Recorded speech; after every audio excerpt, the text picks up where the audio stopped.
Welcome back to my channel. ഇന്ന് ഞാൻ കൊണ്ടുവന്നിരിക്കുന്നത് എഗ് ആൻഡ് പൊട്ടറ്റോ സ്റ്റ്യൂ റെസിപ്പിയാണ്.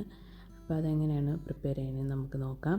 അതിനായിട്ട് ആദ്യം ഒരു കുക്കർ എടുക്കുക, അതിലേക്ക് വെളിച്ചെണ്ണ ഒഴിച്ചു കൊടുക്കുക, അതിലേക്ക് പട്ട, ഗ്രാമ്പു, ഏലക്ക ഇട്ട് കൊടുക്കുക. പിന്നെ ശേഷം നമുക്ക് കുറച്ച് കറിവേപ്പില, ചെറുതായിട്ട് അരിഞ്ഞ ഇഞ്ചി, വെളുത്തുള്ളി ചേർത്ത് നന്നായിട്ട് മിക്സ് ചെയ്തെടുക്കുക. അതിനുശേഷം അതൊന്ന് ഫ്രൈ കണക്കായി വരുമ്പോൾ നമുക്ക് അരിഞ്ഞു വെച്ചേക്കുന്ന സവാള, പിന്നെ പൊട്ടറ്റോ, ക്യാരറ്റ്, ഗ്രീൻ ചില്ലി ഇതെല്ലാം കൂടി ഇട്ട് നന്നായിട്ടൊന്ന് സോട്ട് ചെയ്തെടുക്കണം. അപ്പോൾ അതിനായിട്ട് ആദ്യം നമുക്ക് സവാള ഇട്ടൊന്ന് നന്നായിട്ട് സോട്ട് ചെയ്തെടുക്കുക. ആവശ്യത്തിന് സോൾട്ട് കൂടി ഇട്ട് കൊടുത്തിട്ട് നന്നായിട്ട് നമുക്കതൊന്ന് സോട്ട് ചെയ്തെടുക്കുക.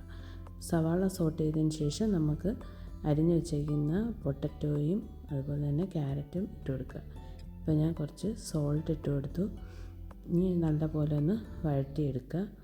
ശേഷം നമുക്ക് പൊട്ടറ്റോയും ക്യാരറ്റും ഗ്രീൻ ചില്ലിയും ആഡ് ചെയ്ത് കൊടുക്കുക. ഇതിനകത്ത് വേറെ എരിവിനായിട്ട് നമ്മളൊന്നും ചേർക്കുന്നില്ല, കുറച്ച് കുരുമുളക് പൊടി കൂടി ചേർക്കുന്നുള്ളൂ. അപ്പോൾ അതുകൊണ്ട് നമ്മൾ എടുത്ത് ഒരു 2-3 എത്രയാണെന്ന് വെച്ച് കഴിഞ്ഞാൽ നിങ്ങളുടെ എരിവ് അനുസരിച്ചിട്ട് ഗ്രീൻ ചില്ലി ആഡ് ചെയ്ത് കൊടുക്കുക. എന്നിട്ട് നന്നായിട്ട് മിക്സ് ചെയ്യുക.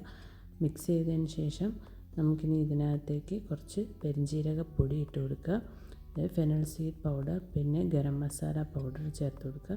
ശേഷം നന്നായിട്ടൊന്ന് മിക്സ് ചെയ്ത് കൊടുക്കുക.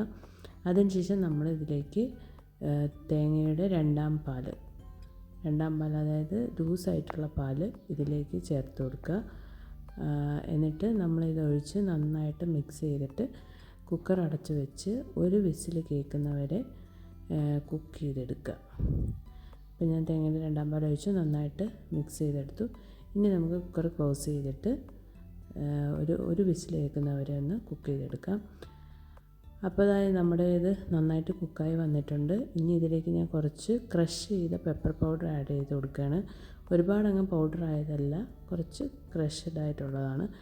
എന്നിട്ട് അതിലേക്ക് നമ്മൾ ബോയിൽ ചെയ്ത് വെച്ചേക്കുന്ന എഗ്ഗ് ആഡ് ചെയ്ത് കൊടുക്കുക. എഗ്ഗ് നിങ്ങൾക്ക് കട്ട് ചെയ്ത് ആഡ് ചെയ്യാം, അല്ലെങ്കിൽ ഇങ്ങനെയും ചേർക്കാം. എന്നിട്ട് നന്നായിട്ട് മിക്സ് ചെയ്ത് കൊടുക്കുക. അതിനുശേഷം നമുക്ക് ഇതിലേക്ക് ഫസ്റ്റ് പാൽ, അതായത് കോക്കനട്ടിൻ്റെ ആദ്യത്തെ തേങ്ങാപ്പാൽ നമ്മൾ ഇതിലേക്ക് ചേർത്ത് കൊടുക്കുക, കട്ടിയുള്ള പാൽ. എന്നിട്ട് നന്നായിട്ട് മിക്സ് ചെയ്ത് കൊടുക്കുക. അത് ചേർത്തതിന് ശേഷം ഒരുപാടിട്ട് നമ്മൾ ബോയിൽ ചെയ്യിക്കാൻ പാടില്ല. ചെറുതായിട്ടൊന്ന് ബോയിലായി വരുമ്പോൾ അതിലേക്ക് ആവശ്യത്തിന് കറിവേപ്പില കൂടി ആഡ് ചെയ്ത് കൊടുത്ത് നന്നായിട്ടൊന്ന് ഇളക്കി തീ ഓഫ് ചെയ്തെടുക്കുക. അപ്പോൾ അതാ നമ്മുടെ സ്വാദിഷ്ടമായിട്ടുള്ള പൊട്ടറ്റോ എഗ് സ്റ്റ്യൂ ഇവിടെ റെഡി ആയിട്ടുണ്ട്. ഇത് നമുക്ക് ഇടിയപ്പത്തിൻ്റെ കൂടെയും ചപ്പാത്തിയുടെ കൂടെയും ഏതിൻ്റെ കൂടെയും വേണമെങ്കിലും നമുക്ക് കഴിക്കാൻ പറ്റിയ ഏറ്റവും അടിപൊളി കറിയാണ്. എല്ലാവരും ഇതൊന്ന് പ്രിപ്പയർ ചെയ്ത് നോക്കുക. ഇനി നെക്സ്റ്റ് ഒരു വീഡിയോ ആയിട്ട് വരുന്നവരെ എല്ലാവർക്കും ബൈ.